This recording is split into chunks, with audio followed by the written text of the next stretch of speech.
नमस्कार, मैं मानस रॉय। झारखंड के आदिवासियों का सरना धर्म क्या है और इसे आदि धर्म क्यों कहा जाता है, आज हम इसे विस्तार से जानेंगे। झारखंड के आदिवासी सरना धर्म का पालन करते हैं जो प्रकृति की पूजा पर आधारित है।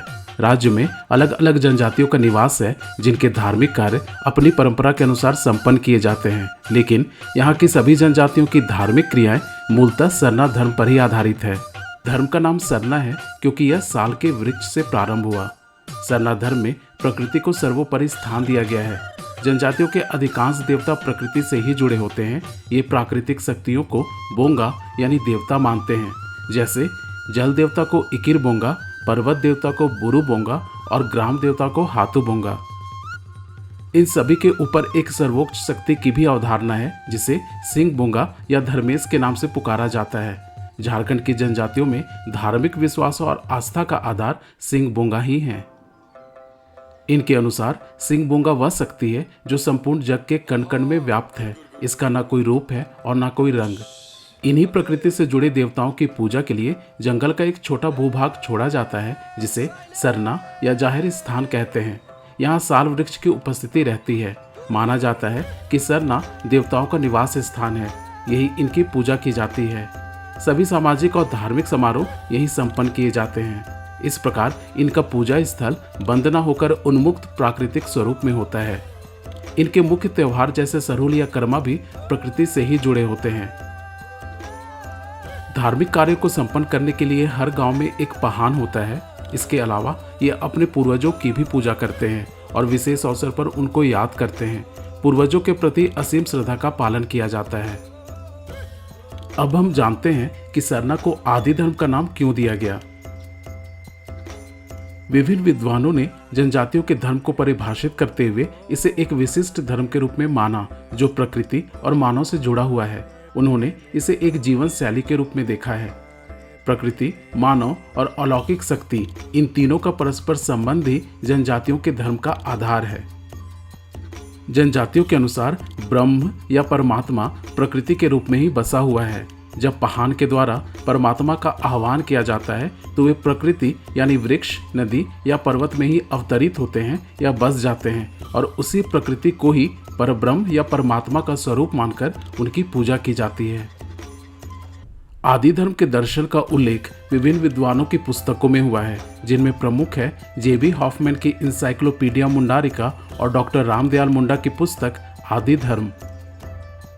डॉक्टर रामदयाल मुंडा ने जनजातियों के धर्म को आदि धर्म की संज्ञा दी और इसे एक अलग और विशिष्ट धर्म के रूप में स्थापित किया। इनके अनुसार सरना धर्म को आदि धर्म की संज्ञा दी जाती है क्योंकि यह स्वतः स्फूर्त धर्म है। यह हजारों हजार वर्षों से अपने मूल रूप में चला आ रहा है। जैसे लोक साहित्य से शिष्ट साहित्य का जन्म होता है, वैसे ही आदि धर्म से संसार के सारे धर्म उत्पन्न हुए हैं। मानव और प्रकृति के आपसी संबंधों के आधार पर इस धर्म का उदय हुआ है, जिसमें प्रकृति इस धर्म का केंद्र बिंदु है। ऐसे कई तथ्य हैं जो सरना को आदि धर्म के रूप में स्थापित करते हैं। जैसे प्रकृति से आदि धर्म का अटूट संबंध है। प्रकृति की विभिन्न शक्तियां ही इसके उपास्य हैं। सभी देवता प्रकृति के मूल रूप में ही बने हुए हैं। इनके गोत्र पशु, पक्षी या पौधों के नाम पर होते हैं जिनको कष्ट पहुंचाने पर पाबंदी होती है। साल वृक्ष को पवित्र मानकर उसकी रक्षा की जाती है। ये सभी काम प्रकृति के संरक्षण से ही जुड़ा हुआ है। यह किसी महान व्यक्ति, अवतार, मसीहा या पैगंबर से खड़ा किया गया धर्म नहीं है। इसका कोई लिखित धर्म ग्रंथ नहीं है और ना ही इस धर्म का कोई मध्यस्थ है। यह काफी सरल धर्म है जिसकी सरल पद्धति और सरल नियम है। आदि धर्म में मठ, मंदिर, गिरजा की तरह कोई धार्मिक केंद्र भी नहीं है। स्वर्ग और नर्क की कल्पना आदि धर्म में नहीं है।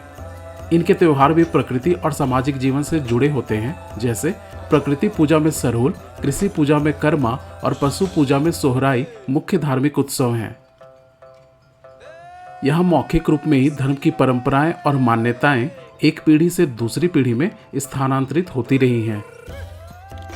संस्कार, नियम और पूजा पद्धति प्रकृति के अनुरूप है, इसलिए कोई धर्म शास्त्र लिखने की जरूरत नहीं होती है। इनका धर्म प्रकृति के साथ जीने के लिए अनुकूलित है। आदि धर्म में साधारण जीवन पर जोर दिया जाता है। यहाँ किसी तरह की भौतिकतावादी चीजें नहीं दिखाई देती। आदि धर्म में धन संग्रह की प्रेरणा नहीं है। परिश्रम कर ईमानदारी से जीवन यापन करने का संदेश है। हर गांव में ईश्वर के लिए सरना और मनुष्य के लिए अखड़ा होता है। आदि धर्म में सामूहिकता की भावना बहुत ही प्रबल होती है। इनके पूजा स्थल सामूहिक अधिकार में होते हैं। सभी पर्व और त्योहार भी सामूहिक रूप से मनाए जाते हैं। यहाँ व्यक्ति की नहीं, सामूहिकता की प्रधानता है। इन तथ्यों के आधार पर ही सरना को आदि धर्म कहा गया है।